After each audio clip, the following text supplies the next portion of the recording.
O tema de hoje, recebendo o perdão de Deus. Muita gente acha que o simples fato delas não usarem drogas, não roubarem, não matarem, não prejudicar ninguém, não fazer mal, não pensar, não querer mal de ninguém, torna essa pessoa uma pessoa boa e logo elas não precisam do perdão de Deus. E isso não é verdade. A gente entende isso, a gente sabe, né, que o perdão de Deus ele precisa nos alcançar para que nós possamos assim caminhar e responder a tudo aquilo que Deus tem preparado para nós. Mas inicialmente, quando nós falamos do perdão de Deus, algumas pessoas colocam a sua condição, né? No caso, sou uma pessoa boa, né? Ou então fulano é uma pessoa tão boa, por que ela precisa de perdão de Deus? Ela não precisa disso, ela já é uma pessoa boa. E aí a gente vai entender. E para a gente entender isso, a gente precisa voltar no livro de Gênesis, lá no início, onde tudo começou, no capítulo 2, versículo 15, onde Deus dá uma ordem para o homem, e assim essa ordem precisava ser cumprida à risca, e diz assim a palavra do nosso Deus, o Eterno, uma ordem de Deus. Assim, Yahvé, Gênesis 2, versículo 15 até o 17. Assim Yahvé, Deus, o Senhor, tomou o homem e o colocou no jardim do Éden para zelar por ele e nele fazer suas plantações. Versículo 16. E o Senhor deu a seguinte ordem ao homem, note: comerás livremente do fruto de qualquer espécie da árvore que está no jardim. Versículo 17. Contudo, não comerás da árvore do conhecimento do bem e do mal, porque no dia em que dela comeres, com toda a certeza morrerás. Aqui existe uma ordem dada por Deus ao homem, note, entenda bem, ao homem. Essa ordem foi dada para o homem antes mesmo da mulher ter sido formada, que ela seria formada nos próximos versículos. E aí, depois dessa formação, eles estão no jardim do Éden, né? E aí, nesse momento, há um questionamento. E esse questionamento é da serpente. E ela questiona da seguinte forma, no capítulo 3, versículo 1. A serpente era o mais astuto de todos os animais dos campos, que Yahvé, Deus, havia feito. E aconteceu que ela questionou a mulher. Então foi isto mesmo que Deus falou? Vós não podeis comer nenhum dos frutos da árvore do jardim? Então a serpente questiona a mulher acerca daquilo que Deus havia falado, e ela sempre coloca de uma forma assim, tentando mudar algumas coisas, alguns detalhes, para que isso ficasse mais formoso, e assim a mulher pudesse assim ceder à tentação da serpente. Aí a mulher dá a seguinte resposta. A resposta da mulher vem no versículo 2 e versículo 3. Diz assim: ao que declarou a mulher à serpente: nós podemos comer dos frutos das árvores do jardim, mas do fruto da árvore que está no centro do jardim, Deus disse: dele não comereis, nele não tocareis, para que não morrais. Então havia aqui uma consciência. Aqui o texto nos diz: nós podemos comer dos frutos das árvores do jardim. Eva, a mulher, havia respondido ao questionamento da serpente, dando conta de que ela estava ciente da ordem dada por Deus ao homem. Então aqui não havia a mínima possibilidade de Eva não saber, dizer assim: mas eu não sabia que não podia comer dessa árvore. Eva estava ciente dessa ordem que foi dada a Adão.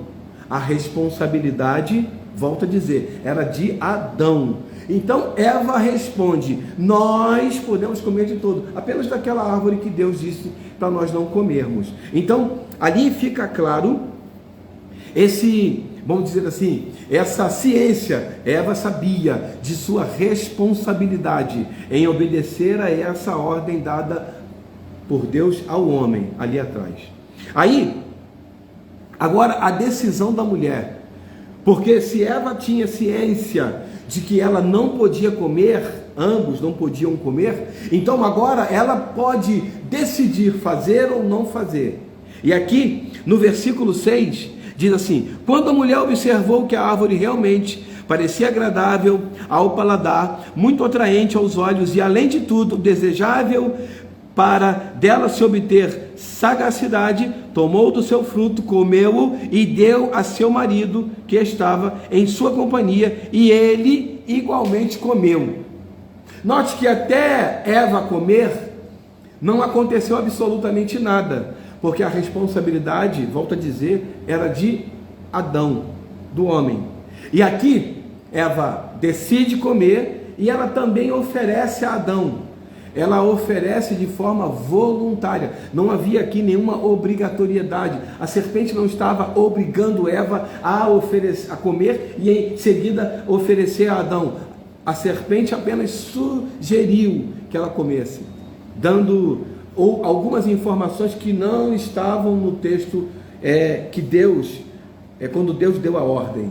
Aí ela acrescenta alguma coisa, trazendo dúvida ao coração de Eva, e ela come e dá a Adão.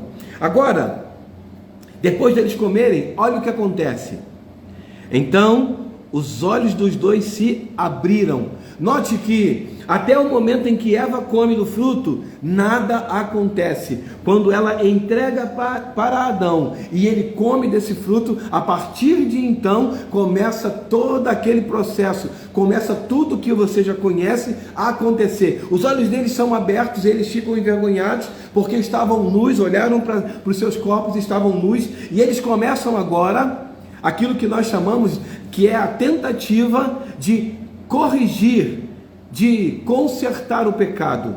Você lembra de Davi?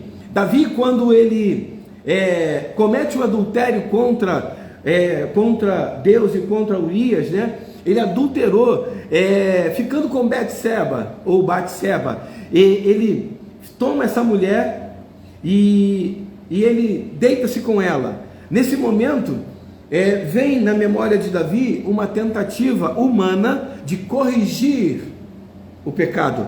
Qual é? Ele tem a brilhante ideia de colocar Urias, que era um dos seus comandantes, à frente de uma batalha que ele certamente não sairia vivo, e ali ele morreria, e em seguida Davi estaria pronto para receber a viúva no seu palácio, porque ele podia ter outras mulheres, né? Naquele contexto ele já tinha várias concubinas e várias mulheres, então ele tomaria essa mulher como esposa, colocaria ela no palácio, ela teria esse filho e ambos viveriam felizes para sempre.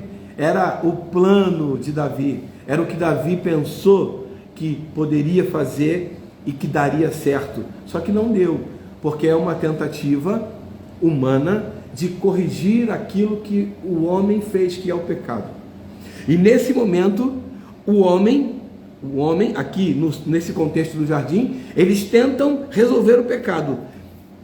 E no versículo 7 diz assim: então os olhos dos dois se abriram e perceberam que estavam nus. Em seguida, entrelaçaram folhas de figueira e fizeram cintas para cobrir-se. Essa tentativa ineficaz, vã, de corrigir o pecado, foi uma tentativa de consertar um erro que foi cometido por eles e que eles achavam que poderiam ser consertados também por eles. E eles agora colocam folhagens de figueira e tentam resolver a questão do pecado, porque o pecado trouxe para eles uma visão, e o pecado também mostrou para eles que eles estavam nus, e eles agora tentam cobrir essa nudez com folhas. E isso era ineficaz. Essa tentativa humana não funcionava. Aí, nesse momento, no versículo 8, eu percebo que o pecado, ele afasta o homem de Deus. Ele não afasta Deus do homem. Ele afasta o homem. Note, o pecado é uma ação humana em relação a Deus, não uma ação de Deus em relação ao homem. Então, no versículo 8 diz assim: naquele dia, quando soprava a brisa vespertina, o homem e sua mulher ouviram o som da movimentação de Yahvé, Deus, que estava passeando pelo jardim, e procuraram esconder-se da presença do Senhor entre as árvores do jardim. Então aqui eu entendo que toda vez que o homem comete um pecado, ele tenta se esconder, ele tenta se esquivar, ele tenta fugir da presença de Deus. E o Deus aqui, ele estava procurando o homem, mostrando que estava pronto a perdoá-lo, pronto a reconciliá-lo consigo mesmo. Mas o homem estava fugindo, porque ele sabia que tinha algo de errado. A partir de agora, começa o que nós chamamos de transferência da responsabilidade. O homem, quando indagado por que aconteceu aquilo, ele fala: não fui eu não foi eu, foi a mulher que o Senhor me deu, mostrando que talvez, olha só, essa tentativa de transferir a culpa para a mulher mostra também vamos dizer assim, uma insatisfação da criação do homem em relação àquilo que Deus fez, dizendo que foi a mulher que o Senhor me deu. Ou seja, o Senhor não formou uma mulher adequada, o Senhor não formou alguém que fosse digna, porque ela cometeu esse erro. Note olha só o que acontece no versículo 11, capítulo 3, versículo 11, diz assim: então Deus o questionou: e quem te fez saber que estava nu? Deus perguntando ao homem: comeste então da árvore que te proibi de comer? Replicou o homem: foi a mulher que me deste por auxiliadora, ela me deu do fruto da árvore e eu comi. Deus agora tem que, vamos dizer assim, entre aspas, dormir com essa resposta: foi a mulher que o Senhor me deu. Ou seja, aquilo que o Senhor me deu não era perfeito, não era razoavelmente bom para que estivesse do meu lado. A criação de Deus não estava adequada ao homem. O homem tenta transferir essa responsabilidade, dizendo que foi Deus que criou a mulher. Agora, Deus se volta para a mulher. Ao que o Senhor, Deus, inquiriu a mulher: que é isso que fizeste? Redarguiu a mulher: a serpente me enganou e eu comi. Agora a mulher tira a culpa de si e coloca a culpa na serpente. Note que ambos, tanto o homem quanto a mulher, eles tentam se eximir da culpa do pecado, tentando colocar em outra pessoa. O homem colocando a culpa em Deus, que formou a mulher e deu para ele. A mulher colocando a culpa na serpente. E ambos tentam se eximir dessa culpa. O problema do homem, o problema do ser humano é quando ele erra e ele não assume a sua responsabilidade ao erro. Ele não assume que foi ele que errou, tanto diante da sociedade, das pessoas, quanto diante de Deus. Ele não assume, e aí ele tenta colocar a culpa em outra pessoa. Não, eu cometi isso por causa do problema X, da pessoa Y, e ele tenta se eximir dessa culpa. Esse é o grande problema. O homem tenta sempre se esquivar, não todos, né? Mas a maioria, se esquivar da responsabilidade. Não faça isso. Se você errou, assuma o seu erro, assuma a responsabilidade pelo erro e viva a responsabilidade, as consequências daquele erro que você cometeu, sem colocar culpa em outras pessoas. Principalmente se você for líder. A culpa sempre é do líder. Ah, mas quem errou foi fulano. Sim, mas é você que lidera. Então provavelmente ou você liderou inadequadamente, ou você colocou alguém para fazer alguma coisa que não era para fazer. Nas duas condições, o erro é seu, o erro é meu. Como líder, nós que estamos à frente de alguma coisa, seja uma coisa pequena ou coisa grande, não importa. Eu sou líder de 2 pessoas, sim, você é líder. Eu sou líder de 5.000 pessoas, sim, você é líder da mesma forma. Só vai mudar o tamanho do problema, né? Guardada as devidas proporções, a liderança vai ser exercida da mesma forma. Aí nós começamos agora a perceber a consequência do pecado. Você lembra, né? O homem, a mulher, ela vai sofrer dor de parto. O homem, ele vai ter que comer o suor do seu rosto. A serpente, ela vai rastejar. Mas todos tiveram consequências. Então, eu já preciso colocar na minha cabeça que toda situação, todo pecado, ele traz consequência. O perdão de Deus é imediato. 1 João capítulo 2, versículo 1 diz: meus filhinhos, essas coisas vos escrevo para que não pequeis. É proibido pecar, contudo, ele coloca, porém, se pecar, tendes um advogado, Jesus Cristo justo. Então, naquela sociedade greco-romana, dessa época em que o apóstolo João escreve essa carta, ele diz, o advogado precisava ter uma reputação ilibada, uma reputação assim incontestável, e Jesus era esse advogado que tinha uma reputação ilibada. Quando eu digo tinha, nesse cenário, tem. E essa reputação era incontestável, então ele podia ser um advogado de defesa, e ele continua sendo meu advogado, seu advogado de defesa, diante de qualquer situação que eu e você possamos errar. O perdão de Deus é imediato. Então, para receber o perdão de Deus, eu preciso apenas me arrepender de coração e reconhecer que Jesus é aquele que morreu na cruz do Calvário no meu lugar. E aí, nesse momento, imediatamente eu recebo o perdão de Deus. A consequência do pecado, nós vamos viver ela independente de qual seja a nossa postura.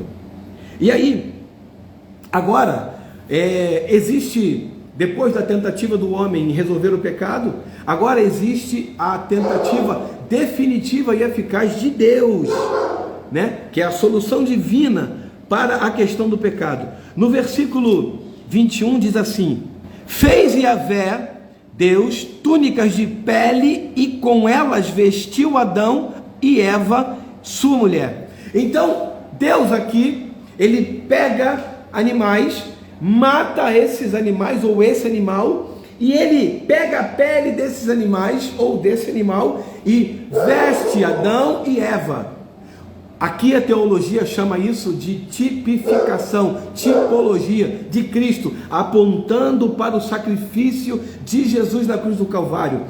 Quando Jesus visto por João, no capítulo 1, versículo 29, João diz assim: eis o Cordeiro de Deus que tira o pecado do mundo. Esse texto já estava apontando para Jesus como sendo o Cordeiro de Deus que tira o pecado do mundo. Jesus iria morrer na cruz do Calvário, iria padecer, o sangue derramado na cruz iria perdoar multidão de pecados. Aqui eu entendo que nesse momento é uma ação definitiva de Deus com relação ao pecado. O sangue derramado.